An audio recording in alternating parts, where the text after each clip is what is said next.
மாடி தோட்டம் ஆரம்பிக்கணும்னு நினைக்கிறவங்களுக்கு நான் ஒரு சில வழிமுறைகள் சொல்கிறேன். எனக்கு தெரிந்த வழிமுறைகள் சொல்கிறேன். அதை நீங்கள் பார்த்து உபயோகப்படுத்திக்கங்க. அதுக்கு வந்து மண் கலவைக்கு கோகோ பிட் அரைவாசி, கோகோ பிட் பாதி, தோட்டத்து மண், மண்புழு உரம், இது எல்லாம் ஒரே கலவையாக நீங்கள் கலக்கிக்கணும். நல்லா கலக்கிக்குங்க. கலக்கிட்டு நல்லா இப்படி உதிரி உதிரியாக வர்ற மாதிரி நல்லா கலக்கிக்குங்க. அதில் சின்ன சின்ன மணல் கட்டியெல்லாம் இருக்கும், அதெல்லாம் மண் கட்டியெல்லாம் இருக்கும், அதெல்லாம் உடச்சி விட்டுருக்குங்க. கல்லுகள்லாம் இருந்தால் தூக்கி போட்டுருங்க.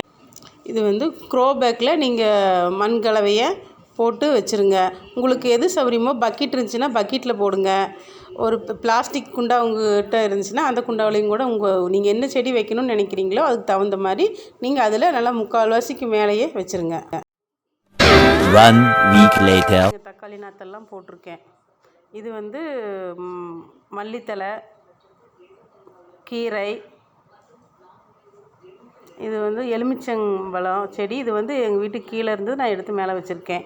இது வெண்டைக்காய் செடி விதை போட்டு வந்திருக்குது. இது அவரைக்காய் செடி விதை போட்டு தான் வந்திருக்குது. இது கீரை செடி நாற்று வச்சு வந்திருக்கு. இது புதினா, இதெல்லாம் வச்சு.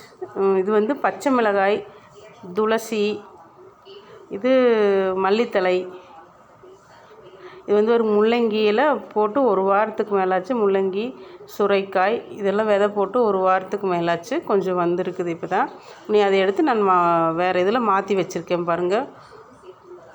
அவரைக்காய் செடி, வெத்தலை கொடி அது வாங்கி நாற்று வச்சோம். அவரைக்காய் செடி. இது பிரண்டை செடி வச்சுருக்கேன்.